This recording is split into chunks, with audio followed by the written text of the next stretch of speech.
हम लोग इसको पढ़ेंगे, ठीक है। परिमेय संख्या को पढ़ेंगे, ठीक है। परिमेय संख्या को आज हम लोग सॉल्व करेंगे, ठीक है बच्चों। इसका जो इंट्रोडक्शन वाला था, मतलब मैंने इस पूरा चैप्टर में प्राकृत संख्या क्या होता है, पूर्ण संख्या क्या होता है, पूर्ण संख्या क्या होता है, और जो भी आपका ये जो गुणधर्म है परिमेय संख्या के गुणधर्म, इस सबको मैंने समझा दिया, ठीक है ना। वो समझाने वाला अगर वीडियो देखना चाहते हैं तो आप लोग को मेरा बैच ज्वाइन करना पड़ेगा, ठीक है। तो उसके लिए आप लोग को नीचे डिस्क्रिप्शन बॉक्स में मेरा ऐप का लिंक है, व्हाट्सएप ग्रुप का लिंक है, उसको पहले ज्वाइन कर लीजिए। आज की क्लास में हम लोग क्या करेंगे, इसके सारे प्रश्न वाले में जो क्वेश्चन है उसको हम लोग क्या करेंगे, वो सॉल्व करेंगे, ठीक है। तो वो देखिए यहाँ पर आप लोग का जो प्रश्न वाली 1.1 है वो स्टार्ट हो रहा है। तो चलिए आप लोग देख सकते हैं यहाँ पर आप लोग का प्रश्न वाली 1.1 है, और इसको जो हम सॉल्व करेंगे बाबू, वो हमको आप लोग को एक एक क्वेश्चन जो 1 नंबर और 2 नंबर है इसको अच्छे तरीके से हम आपको सिखा। तो आपको इस वीडियो को कंप्लीट देखने के बाद क्वेश्चन नंबर 1 और 2 ये अच्छे तरीके से समझ में आ जाएगा, ठीक है। तो बच्चों चलिए स्टार्ट करते हैं। फर्स्ट क्वेश्चन हम लोग पढ़ेंगे, बोल रहा है निम्नलिखित प्रत्येक में गुणन के अंतर्गत उपयोग किए गए गुणधर्म गुण का नाम लिखिए। मतलब आप लोग देखिएगा ये जो 3 क्वेश्चन है बाबू, इसमें कोई गुणन मतलब गुणधर्म का प्रयोग किया गया है, ठीक है ना, परिमेय संख्या के गुणधर्म का। तो हमको बताना है कि कौन सा गुणधर्म का प्रयोग किया गया है, ठीक है। तो चलिए हम इसको पहले क्या करते हैं, कॉपी पर नोट कर लेते हैं। आप लोग स्क्रीनशॉट ले लीजिए, उसको कॉपी पर हम लोग नोट करते हैं, उसके बाद हम लोग सारे को समझते हैं। तो बच्चों मैंने देखिए यहाँ पर फर्स्ट क्वेश्चन को नोट कर दिया, जैसा कि आप लोग देखिए यहाँ पर लिखा है -4 का 5 गुणा में है 1 बराबर है 1 गुणा -4/5 इक्वल टू -4/5। बाबू देखिए यहाँ पर आपको क्या लग रहा है, तो पहले तो देखिए बाबा ये क्या है, और मान लेते हैं ये a है, और ये क्या है बाबू 1 है, और यह क्या है 1 गुणा a है ना। अगर आप लोग को किसी माने कोई संख्या उसमें अगर 1 से गुणा करते हैं और सेम संख्या में 1 से गुणा करते हैं, ये दोनों का मान क्या होगा, बराबर होगा। ये जो बाबू परिमेय संख्या का जो गुणधर्म है, ये जिस गुणधर्म पर काम करता है उस गुणधर्म को हम लोग क्या बोलते हैं, तो इसको हम लोग बोलते हैं गुणात्मक तत्सम। क्या बोलते हैं, गुणात्मक तत्सम। ओके, तो आप लोग समझ गए ना। ये मान लीजिए अगर कोई संख्या जैसे मान लेते हैं 6 है, इसमें अगर 1 से गुणा करेंगे और 1 में भी 6 से गुणा करेंगे तो हमारा मान क्या आएगा, 6 से आएगा। तो ये बाबू जो गुणधर्म पर काम किया है, इस गुणधर्म को कौन सा बोलेंगे, गुणात्मक तत्सम, ठीक है। समझ में आया आपको, 1 गुणा 1 इक्वल टू 1 गुणा a इक्वल टू a।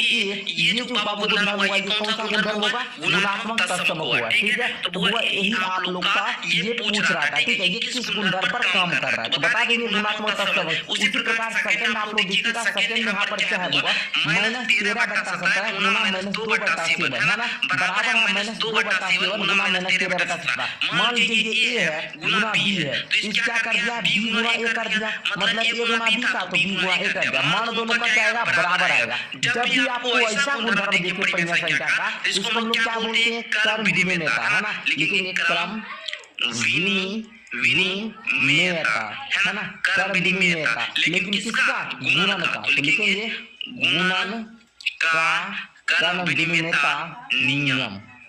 इस प्रकार आप लोग लिख देंगे बस। ओके, क्लियर समझ में आया। तो ये जो बाबू आप लोग का परिमेय संख्या के गुणधर्म पर किस गुणधर्म पर काम कर रहा था, तो गुणन का क्रम विनिमेयता नियम। Okay clear. चलिए मैं आपको एक नंबर दे रहा हूँ, इस नंबर पर आप लोग कांटेक्ट कर लेंगे। किस गुणधर्म पर काम कर रहा था, तो गुणन का क्रम विनिमेयता नियम। क्लियर। चलिए जब भी a गुणा b रहेगा और b गुणा a रहेगा क्या होगा, गुणन का क्रम विनिमेयता नियम। और इसी में अगर जैसे दे देगा 2 + 3 इक्वल टू 3 + 2, ये गुणधर्म जब भी आया तो ये हुआ बाबू योग का क्रम विनिमय नियम। जब गुणा देगा तो गुणन का क्रम विनिमय नियम। क्लियर। चलिए आगे देखिएगा, आगे आपका क्वेश्चन नंबर 3 है -19/29 गुणा 29/-19 बराबर 1। बताइए ये कौन सा नियम होगा, तो होगा आप लोगों को मैं पढ़ाया हूँ, क्या पढ़ाया हूँ, गुणात्मक प्रतिलोम।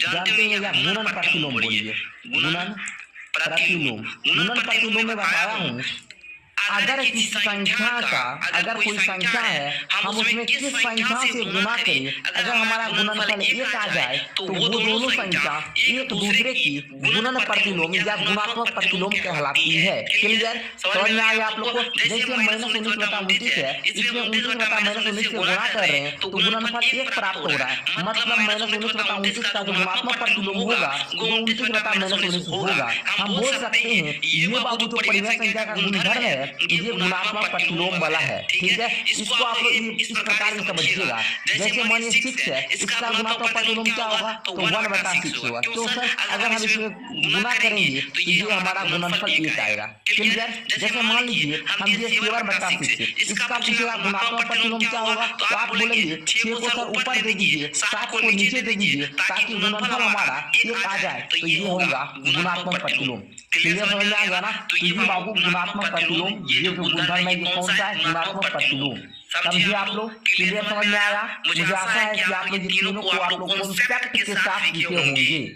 ठीक है, तो ये कौन सा लिया बाबू, गुणा का सहचर के साथ क्वेश्चन 1 और 2 को हल कराया। और मैं आपको बताता हूँ इसका मैंने पूरा इंट्रोडक्शन मतलब कहने का मतलब है कि एक एक क्वेश्चन को अच्छे तरीका से, ठीक है ना, आप बना लेंगे। मतलब कॉन्सेप्ट, पूरा कॉन्सेप्ट जो है मैंने पढ़ा रखा है। कहाँ पर, तो ऐप पर पढ़ाया है, उसके लिए आपको मेरा कोर्स लेना